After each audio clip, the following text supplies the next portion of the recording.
जैसलमेर के रेगिस्तान में एक गांव जहां सूरज अभी ढल चुका था, लेकिन पूरी तरह से अंधेरा नहीं हुआ था। इस गांव में रेत का एक टीला जिस पर लोगों की भीड़ का जमावड़ा था। वहां मौजूद लोगों में कुछ आदमी और औरतें थीं, लेकिन वहां कोई भी बच्चा नहीं था। उन सभी आदमियों ने सफेद रंग का धोती कुर्ता पहन रखा था और सिर पर अलग अलग रंगों की पगड़ी पहने हुए थे। वहां खड़ी औरतों ने लहंगा चोली पहने हुए थे और अपने सिर पर चुनरी ओढ़कर एक बड़ा सा घूंघट तान रखा था। वहां मौजूद सभी लोग अपने हाथ में एक पत्थर का टुकड़ा लिए चिल्लाकर एक ही बात कह रहे थे, मार दो इस औरत को, इसे जीने का कोई हक नहीं है, क्योंकि इसने अपने काले जादू से इतने सारे जानवरों और बच्चों की बलि दी है, इसलिए अब इसकी भी बलि चढ़ा दो। इन लोगों की भीड़ के बीच एक औरत घुटनों के बल जमीन पर बैठी हुई थी।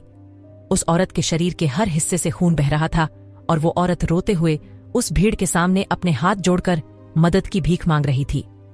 लेकिन वहां मौजूद भीड़ को उसके रोने से कोई फर्क नहीं पड़ रहा था। तभी उस भीड़ से एक आदमी बाहर निकलकर आया और अपनी मूंछों को ताव देते हुए बोला, अरे नहीं भाइयों, इसे सीधे मारेंगे नहीं, बल्कि मारने से पहले इसे कोई ऐसी सजा देंगे जिससे कोई भी औरत ऐसी गलती करने की दोबारा कोशिश ना करें। फिर उस आदमी ने एक कुटिल मुस्कान के साथ अपनी हवस भरी नजरों से उस औरत की तरफ देखा और बोला, तो भाइयों बताओ, इस कुल्टा को ऐसी कौन सी सजा दी जाए जो आने वाली पीढ़ियों के लिए एक सबब बन जाए और कोई भी औरत ऐसी गलती करने से पहले 1000 बार सोचे। इस आदमी की बात सुनकर उस भीड़ से एक दूसरा आदमी बाहर आया और उसने उस औरत की तरफ देखते हुए कहा, तो फिर इस मनहूस के लिए वही सजा है जो हम लोगों ने दामिनी को दी थी। उन आदमियों के मुंह से दामिनी का नाम सुनते ही वो औरत दर्द से तड़फ उठी और रोते हुए बोली, नहीं, तुम लोग मेरे साथ ऐसा कुछ नहीं करोगे। कुछ भी हो, मैं तुम लोगों की रानी हूं और तुम्हें ये अधिकार नहीं है कि तुम किसी औरत की इज्जत को सरेआम नीलाम कर दो। उस औरत की बात सुनते ही वो दोनों आदमी दांत फाड़कर हंसने लगे और हंसते हुए बोले, रानी, और तू अगर हमारी रानी होती तो अपने काले जादू से हमारे राजा की हत्या नहीं करती और ना ही अपनी उस जादुई किताब को हम सबसे छुपाती जिससे तूने इतने बेगुनाह बच्चों की हत्या कर दी। इतना सुनते ही उस औरत ने अपने हाथ जोड़कर चिल्लाते हुए कहा, मैंने कोई किताब नहीं छुपाई, ना ही मैंने कोई काला जादू किया, और मैं राजा जी को क्यों मारूंगी? वो तो मेरे जीने का सहारा था, मैं उनसे बहुत प्यार करती थी। और इतना कहकर वो औरत फूट फूट कर रोने लगी। उसकी बात सुनकर वहां मौजूद सभी लोग चिल्लाने लगे, अरे इस डायन को मार डालो, इसने घोर पाप किया है, हमारे बच्चों को खा गई, हमारे राजा को खा गई और ऊपर से अपनी वो जादुई किताब भी छुपा कर बैठी है। मार डालो इस दुष्ट को। लोगों की भीड़ को शांत करने के लिए उन दोनों आदमियों में से एक आदमी ने अपना हाथ ऊपर उठाया और लोगों की भीड़ को शांत करते हुए कहा, चुप हो जाओ आप सब, हमने कहा ना, अब हम इस औरत को पहले सजा देंगे और उसके बाद इसे मौत के घाट उतार देंगे। जैसा आप लोग चाहेंगे वैसा ही इसे जिंदा जला दिया जाएगा, लेकिन उससे पहले इसे सजा देनी जरूरी है ताकि आगे से कोई भी औरत ऐसी हरकत न करे। इतना कहकर वो दोनों आदमी आगे आए और वहां बैठी उस औरत का दुपट्टा उसके सिर से खींचकर हवा में उछाल दिया। दुपट्टा हवा में उछलते ही वो औरत चीखने लगी और उस औरत की चीख सुनकर वहां मौजूद सभी औरतों ने शर्म से अपनी अपनी गर्दन नीचे झुका ली। देखते ही देखते उस औरत की चीखें पूरे रेगिस्तान में गूंजने लगी, लेकिन उसकी चीखों को सुनने वाला वहां कोई नहीं था। सब के सब पत्थर के बन चुके थे।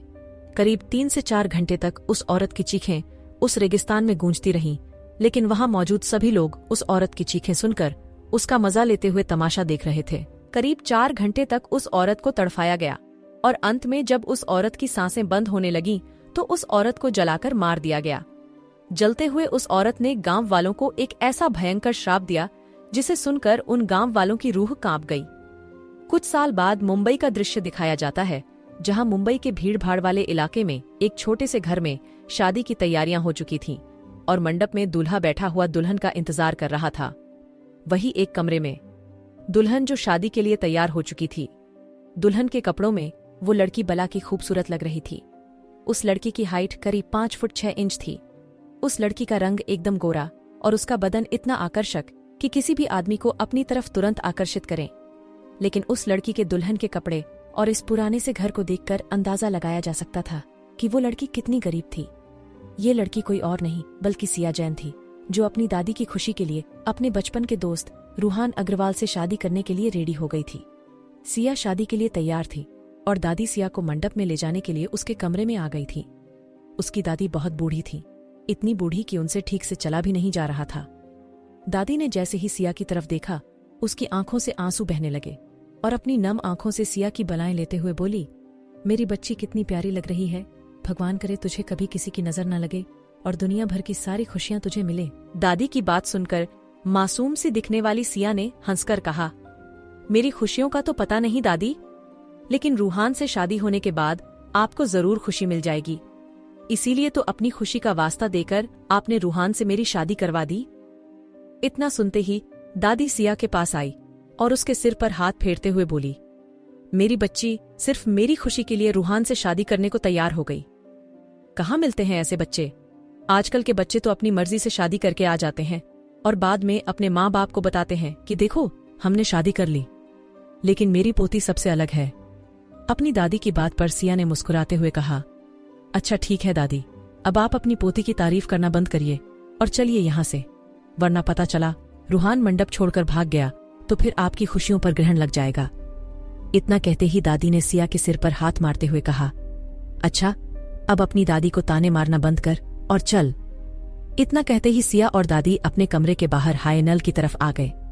वहां मंडप पर बैठे रूहान ने जैसे ही दुल्हन के जोड़े में सिया को देखा तो उसकी आंखें वहीं जम गईं। सिया की खूबसूरती के आगे उसे कुछ नजर नहीं आ रहा था। आखिर सिया ने आज से पहले कभी कोई सिंगार किया भी तो नहीं था, वो तो बस फटे पुराने कपड़े ही पहनती थी। सिया अपने कमरे से चलते हुए मंडप में आकर रूहान के साइड में बैठ गई, लेकिन रूहान की नजरें अभी भी सिया पर ही टिकी हुई थीं। देखते ही देखते रूहान और सिया के फेरे हो गए और अब बारी थी सिया की मांग भरने की। इसलिए रूहान ने जैसे ही सिया की मांग भरने के लिए अपने हाथ में सिंदूर लिया, वैसे ही बाहर से गोली चलने की इतनी तेज आवाज आई कि वहां मौजूद सभी लोग इधर उधर भागने लगे। इस आवाज को सुनते ही डर के मारे रूहान के हाथों से फिसलकर सिंदूर की डिब्बी काफी दूर गिर गई। सिंदूर के डिब्बे को उठाने के लिए रूहान जैसे ही मंडप से उठने लगा तो उसकी कनपटी पर दोनों तरफ से किसी ने पिस्तौल लगा दी। रूहान ने जैसे ही नजरें घुमाकर देखा तो उसके दोनों तरफ सूट बूट पहने काले कोट में दो आदमी खड़े थे, जिन्होंने अपनी आंखों पर मोटे मोटे चश्मे लगा रखे थे और जो अपने चश्मे में से रूहान की तरफ घूरते हुए उसे मंडप से ना उठने का इशारा कर रहे थे। तभी सिया की नजर जमीन पर गिरी सिंदूर की डिब्बी पर पड़ी। सिया लगातार सिंदूर की डिब्बी की तरफ देख रही थी कि तभी वहां काले बूट पहने एक आदमी आया। सिया ने जैसे ही अपनी नजरें उठाकर उस आदमी के चेहरे की तरफ देखा तो सिया की आंखें फटी की फटी रह गईं। सिया के दिल की धड़कन एकदम से तेज हो गई और वो डर के मारे थर्र थर्र कांपने लगी। उस आदमी को देखकर सिया इतनी डर गई कि उसने अपने साइड में बैठे रूहान की तरफ भी नहीं देखा। सिया की सांसें ऊपर नीचे होने लगीं। उसे देखकर ऐसा लग रहा था जैसे उसने अपने सामने किसी इंसान को नहीं बल्कि किसी भूत को देख लिया था। डर की मारे सिया का चेहरा सफेद पड़ चुका था। उस आदमी की तरफ लगातार देखते हुए सिया ने रोहन के हाथ को कसकर पकड़ा और डर से कांपते हुए बोली, तुम यहाँ क्या करने आए हो? क्या सिया इस आदमी को जानती थी?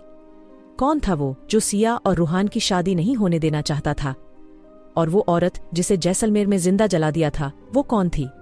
उस औरत ने ऐसा क्या किया था जिसकी उसे इतनी भयंकर सजा दी गई? और इन सब बातों का सिया के साथ क्या संबंध है? जानने के लिए सुनते रहिए मेरी सीरीज